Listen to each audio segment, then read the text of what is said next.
Ladies and gentlemen, welcome back to the Silverrudder. Next to me is Max Gürgel from Germany.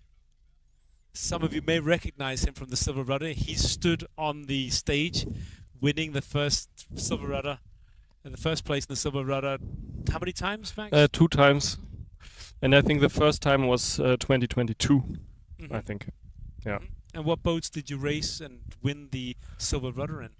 Only the Dela 30. Yeah, right. Yeah. So 2020 was my first year here. That was the year where it was super light. Yeah, And very light winds. Very light wind, and I ran aground 3 times. First time was directly here in the Svendborg Sound, directly after the first corner, where the shallow area is coming in. And yeah, I was lying there for like an hour or so. Depressing. Was horrible. Max, I'm just going to interrupt you because only 3 minutes and 40 seconds till the start. Sure. And we'll do plenty of chatting about your participation, your contribution. Yes. Max has been very heavily involved in the design of the new X-Yacht XR41 Race R. And we're going to talk about that. And I know a lot of seers out there interested to hear about that. But in the meantime, let's talk about the boats we can see in front of us. Now, this is the medium start. Now, there are 115 boats on the starting line on this start, which, you know, I remember you and I have raced against each other at the ORC World Championships last year. And, you know, in the serious starts, you had like maybe 30 or 40 boats. Yeah. Yeah. So this is times 3. Yeah. Times 4 perhaps even. So this is quite an achievement to have this many boats on the start. Absolutely. And let's talk about some of the boats you can see. The boat there. I see the JPK with the Masto on the side. There you go, yeah. The JPK 1030. Yeah, exactly. I've sailed against this That's boat Anders Johansson, yeah. Right. I sailed against him quite a few times when I was sailing on Lightworks with Michael Höfgen. Lightworks is also here now. Yes. With another owner. What boat? Yeah, the Lightworks. The Lightworks is also still sailing, the old one. And Michael Höfgen. Yeah. Michael Höfgen is now here with an Arcona 385. Yeah, which is a good boat, but not compared to the Lightworks 1030 with Bart on it. Yeah. Bart used to have a Figaro 3 or Figaro 2 that he raced very successfully here. Yeah. He's a contender, isn't he? Yeah. He says he's in cruising mode because he has his double-handed partners set clothes on board. Okay. And what about this boat right in front of us here, the Norwegian That's a Jeannot. If you pan right a little bit. Yeah. If you pan right a little bit. I've sailed against this boat also quite often. That was also a contender in the double-handed World Championship on the Round Gotland race. So, and actually, what type of boat it is? It is quite. Yeah, it's a Jeannot. I don't know exactly. 3300. So, yeah. Sunfast 3300. Yeah, exactly. And it's a very fast boat, actually. I mean, in the first part of the Round Gotland race, when we sailed out of the archipelago, we matched their speed. It was. I think he just went aground, actually. Maybe. It's very shallow here. And he went aground last year in the same spot. I think the strategy in principle is correct. I would do it the same, to wait here on the left side to windward, but of course not this far up. Now he should maybe get a head sail up to get his boat tacking. Yeah, but he's got to come free. Yeah. He's really got to do what he can. Yeah, like you say, set the head sail to pull the bow to port. Yeah. Now he is in trouble. That was the last minute, or? That was 1 minute to the start. Yeah, he's in real trouble there. He is in trouble. Let's talk about some of the other boats there. Yeah. Look at the picture on the screen here. Yeah. I see in the very middle. I see I see the wooden boat. Yeah. Which boat's that? Very cool boat. It's called Emmy, I think. Yeah. Yes, it is indeed. Yeah. Which is a one-off, it's a one-off. He built the boat on his own. And it's a very, very cool boat. And he's a very, very good sailor also. Let's look at the screen here. I mean, this is some of the boats you can see just starting up here, right in front of us. It looks like 3 boats. Yeah, they run aground, and they are really in trouble now, because they should tack onto port. They should tack onto port tack, but they cannot because the others are blocking. Yeah, well, they can't even come around the other side. And those boats that are setting their head sails may be able to sail free, but that's a very big mess. Big mess. Fleming, I'd very much like the camera onto the boats there, onto mass camera. Yeah. A massive. So a few boats in the middle got a really, really good start. I see a the French sail number there, right in the middle. Which boat is this on the left here? Can you see this? Is that an Russian boat A35? No, it isn't, is it? I cannot see, but it was a very, very good start. Nice start to windward. He is now on the outside of the fjord, so where he has most current. Can you see? And looking at the boats across the water, you've got X99s there. You've got a bit of chaos there, right by the starting line here. See, these boats are trying to push themselves free of the ground here. Yeah. Fleming, I'd very much like the camera down here on Mass's camera, please. There you go. What you see here is the view right in front of us. Unfortunately, these boats here are way up to windward and have gone aground before the start has even gone, which is awful because they just don't have a chance of. And also they are being pushed on the shore by the current also. So the current should be sort of drifting them out a bit, but unfortunately, it's a very, very unfortunate view. If we go back to the drone there, Fleming, if it's there, lovely. Look at the view here on the drone picture here, Max. Yeah. You can see there's 131 boats leaving the sound there, and the boats that did the right move by starting to windward have really, really benefited from not having to tack. A couple of the boats there that were hesitant have had to tack out. Yeah. So basically, the middle left was favored massively. You shouldn't be too far left because then you run aground. But like top third of the course. Yeah, exactly. Yeah. Of course, being in the top third of the course, you get free air also all the way down, and you get to bear away faster than the others. Can you see the X35 coming on the starboard, forcing the other red boat there, which is a matcher 31, onto a starboard side, just clearing it there. Actually, the X35 went way too far. He could have tacked a lot earlier. Yes, he could indeed. Let's look at the screen here. This is the shot from our drone. So like 131 boats, all starting simultaneously, and we can't actually see it on the screen ahead of us. But it looks like the first boats that have run aground there are starting to come free now. Yes, they're starting to clear the line. Exactly. Yeah. And I can see that the guy in front of us, there's Muir Scheufens, and his Dynamic 35 is just gone aground. And the picture in front of us here on the screen is X99, lovely pictures. Yeah. German boat 535. Yeah, I see the boats in the middle are really stretching out nicely because they are in the center of the current. And if they also have clean air, then they can really stretch out nicely. Is that where you'd start, Max? You know, you said you start the top third up here. Yeah. And where would you place yourself in order to get the greatest benefit from the current? Right in the middle, actually, between the buoys, in the fairway, basically. Yeah? So there's where the water is deep. You have the strongest current, and also the current always takes the outside turn. So on the outside of the turn, the current is always a lot stronger. And also in this case, outside also means that you are windward to the others. So this would be my strategy. Your tactics, your strategy. I agree with you. Yeah. Stay in the deep water. Yeah. Deep water flushes in deep water. The boats get flushed through. Absolutely. Yeah. Okay. This is an interesting boat. The blue one in front of us. We're not on that. Let's look at this picture here on the screen. This is Piers Van Beer in Kwai. Pier is a 2-meter huge. The Silverrudder's Arnold Schwarzenegger. That's a Far East 31. Even though it's a 31-foot boat in a boat with up to 35-foot boats, he's definitely a contender to be at the front of the fleet, or for one of the first boats to arrive tomorrow morning. He's an excellent sailor, strong as an ox, and has got the boat to do it.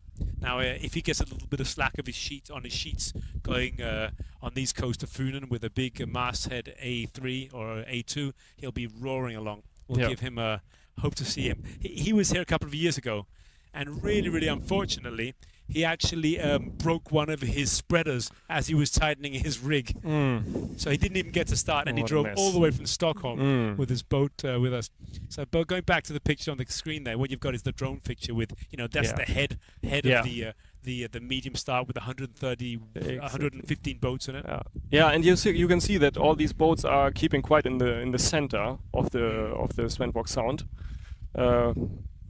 between the buoys where it's most deep and where you have the strongest current. And now it's all about finding a nice lane where you have clean air, and then just go for full speed traveler nicely to leeward. We're going to move the camera over to Mess. Mess, if you just go a little bit to the left, you can see a lot of the boats are starting to tack. They have these are the boats that are tacking, and the boats that have started a little bit too far down to leeward. So on the right hand or southern end of the course, which is okay, but they're using a lot of space and energy having to tack because the wind hasn't actually veered, but they decided to start so far down the line that they've been forced to budge up through the rest of the fleet. In fact, forcing other boats on a port tack to have to give way to them. So it sort of has a domino effect. So far, I haven't seen any collisions or any very close quarter situations, which is lovely. Last year we had a couple of boats that touched each other. So it's nice if we can get a clean start without too much trouble. Lovely. And we're back on the water there with Johan here. Johan, can you hear me? Yeah, I hear you fine, Philip. Do you hear me? Perfect. Absolutely. Perfect picture. Could you tell us a little bit about what you hear and see? Actually, out the bat, and when it was close reach, there was quite another gust, but as we entered the sound, the space between Tosing and Tuber, it's the same story again. The wind has dropped a little bit, and you see that before they were struggling, and now the sailors are just doing the champagne sailing. If we look at this J100 here, this guy is just really enjoying himself. I can imagine. But still staying razor sharp, really focused, because it is the small differences here. You know that when you usually sail here, that you can win and lose in this space right here. So you can easily win a boat length or drop it if you're not focused. So I see focused sailors all around. That's for sure. So are you towards the end of the fleet, or whereabouts are you? We're towards the front of the fleet at the moment. I'd say we have a good 15 boats in front of us.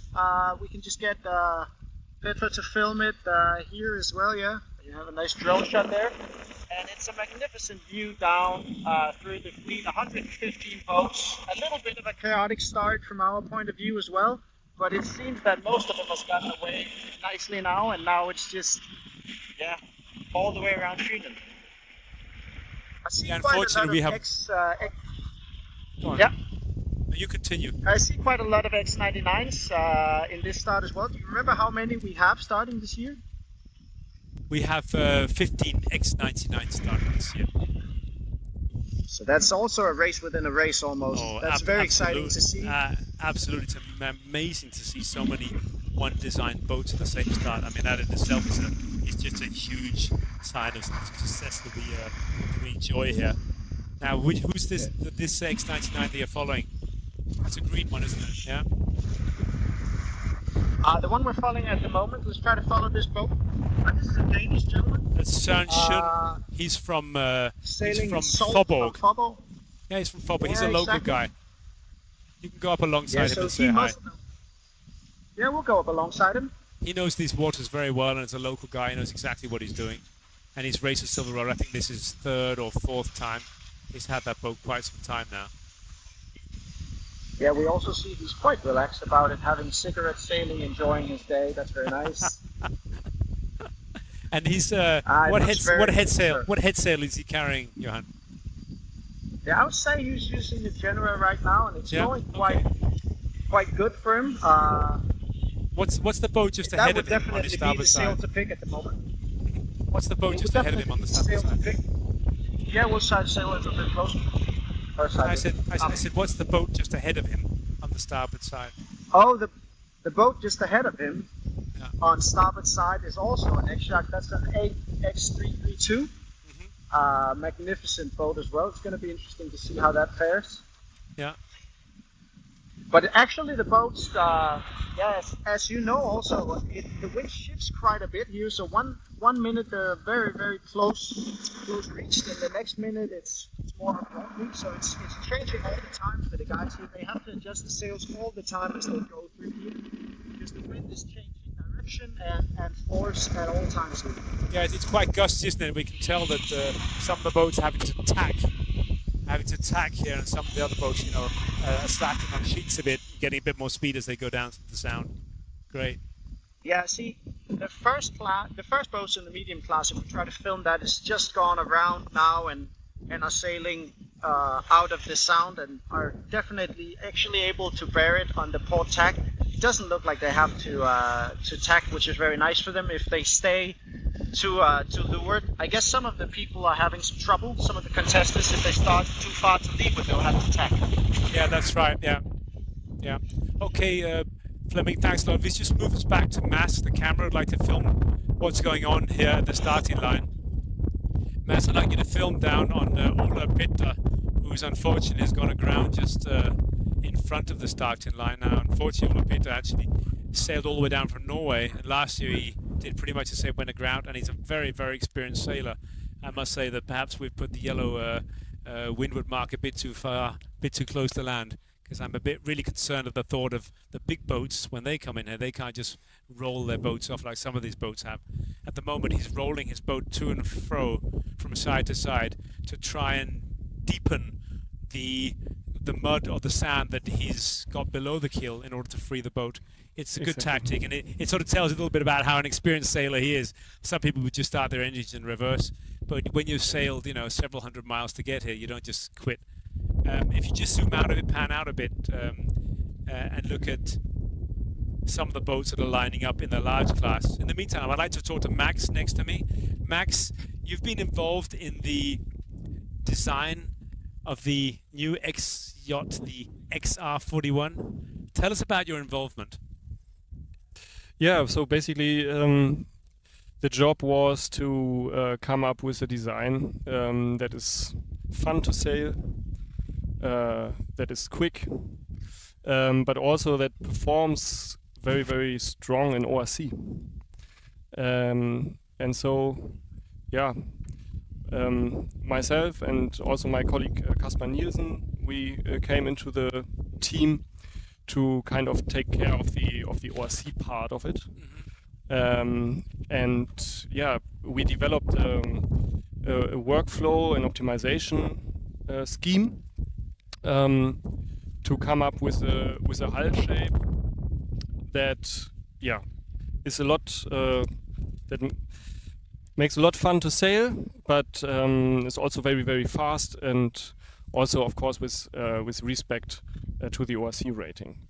So basically, when we do ORC optimization, we always try to be fast on the water and slow on paper, meaning that we want to have a rating certificate which shows that the boat is slow on the paper. Yeah? On paper, yeah. And so what parameters can a designer like yourself, what parameters can you I was going to say manipulate or use in order to ensure that a boat is slow on paper but fast on water? Yeah. First, of course, we first focused just on the hull shape. Yeah. And for the hull shape, we've set up an optimization tool where we basically developed a semi-parametric geometry model. So we got a few basic hull shapes that Thomas Milek has designed, and he'll be coming to talk to us in a few minutes. Yeah, right. So Thomas was basically boss of the whole development team, and so we got the hull shapes from Thomas and put them into our optimizer, and we calculated thousands of variants of each of these hull shapes. And of course, we generated all the ORC certificates, and then we had a huge list, like for all of these basic hull shapes. We had huge Excel files with thousands of variations of these hulls, and calculated the ORC ratings, and then we could kind of decide which way to go. And then the very complicated task was basically to filter out the most promising hull shapes, for which we also wanted to do the CFD simulations. Sure. Yeah, because generating a hull shape and doing the ORC certificate, that was actually quite quick job. I think we took like 1.5 minutes for each variation. But to do the full CFD on such a boat took us like 1.5 days for just help me and the other listeners out there. What do you mean by CFD? CFD is computational fluid dynamics. So we basically computing fluid dynamics, just so they know what you're talking about. Yeah. All right, so it's something to do with how the water flows you basically, by the hull. So make a simulation, basically like a water towing test in the water tank that is done sometimes, and we simulate that on the computer. Yeah, right. And of course, this takes a lot of time compared to just generating the geometry for a hull and computing an ORC certificate. So the most interesting part was basically to make good selections of the hulls to go for the CFD for these hulls. So if we have to talk a little bit about what that means at the end of the day. I mean, one thing is, with the high-tech stuff that the designers have to deal with. What does that mean for somebody who wants to race an XR41? I mean, what is his rating going to be like compared to other boats? Let's talk about some of the dynamics of the boat. It's 41 feet long. Yeah. What's the draft of the boat? I think we are at 220. Okay, which isn't excessive for a boat that size, is it? No. It's quite medium. And I always like to compare it with the classic X41. So the biggest difference is basically the sail area upwind. We have 12 to 13 square meters more sail area upwind compared to the 41. And the 41 has been an evil contender on the ORC course, hasn't it? Yeah. And then of course the XR is a lot wider. So it has a huge righting moment when it heels over. So basically, for those of you who don't know what that means, there are two types of stability on a boat. One is the weight distributed stability, so you put a lot of weight in the bottom of the hull, and the other one is the shape of the hull. So the wider a boat is, the form stability. The more the boat heels over, the more buoyancy is produced on the leeward side, thus righting the boat up. We talk about a righting arm, just to make so the seers or the viewers, what we're talking about. Right. Oh, yeah. So this boat has a draft of 2 meters 20, 12 to 30 more square meters of upwind sail than the X41. How will it compare rating-wise? If I were to look at an ORC measurements next to the 41 measurement, you're allowed to say that? Yes, sure. So the funny thing is that in the ORC rating, on paper, the boat is actually allowed to be slower than the X41. Great. Which is really, really great. That's a huge achievement from our optimization. So despite the larger sail area and the more righting moment, and we are basically also at the same displacement, and still we are allowed to be slower on paper on the upwind. Which is super interesting, and of course which would mean that the boat, in all intents and purposes, will be faster on the water, slower on paper, which means that it gets a better rating. Yes, so exactly. It is allowed to pretend that it can sail slower. Exactly. So just to put it, into simple language. And Brilliant. also the hull shape is quite a bit different from what we are used to see, and it will be more a planing boat. So. Because it has a lot, it's wider shape, and So when does the boat start to plane? I know it's difficult to say because we don't know what wind angle and stuff. Yeah. So basically, the boat starts to get faster than 10 knots at 16 knots of wind on reaching courses. Great, sounds fast. Yeah, so from 16 knots on, with a nice asymmetric kite or with a code 0, you should go planing on reaching courses. Brilliant. Yeah. Sounds really good. Max, we're going to leave the studio in just a few minutes. Now the situation on the water now is that we've got the large boat starting. Yeah, that's the 35 to 40 feet. You've got some old guys we've seen there for years. Amaretto. You've got X362 Sports. You've got the Confortina 38 there. That's in fact our last team, the singing Silverrudder. Did you see the films that he made? You'll Never Walk Alone film. And you've got an IMX 38. You've got Klaus Reuntmasten in what we call Frostbox, which is a one-off built locally. I know very that one, yeah. Very fast guy, very fast boat. I mean, look how far astern that mast is set. You can't see because of the angle there. You've got Dwinger, or Jens Dwinger in his Sunfast 3600 from Kiel. From Kiel, yeah, local. You'll know, of course. Yeah, I am there. Who's likely to cross the finishing line first in this race? Do you think? Ooh, is that difficult? That is very difficult to say, because I think the first part of the race, I mean, until Middelfart probably, boats that are fast in medium wind, downwind conditions will be good. Yes. Meaning that you should have a large kite and so things like Sven Krook and his Bondi 36 and the boats, the lighter performance boats, yeah. Yeah. And how do you think Michael Huffman's likely to do this year in his Arcona? It's a very heavy boat. It's a very heavy boat. He was quite lucky he got third at the double-handed worlds. In Oslo. And he was very, very happy about it. But that was an ORC race where you get your benefit from being heavy and slow, just because on you paper. are also slow on paper. But here couldn't see your finger jetting. Here it's just about water performance and not about paper. So I think he will just have a good race, and basically he just does it for fun here. Sure. Like everybody, but for him it would be very, very tricky to end up like in top three. It would not happen probably. There's fun. There's serious fun, isn't there? Yeah.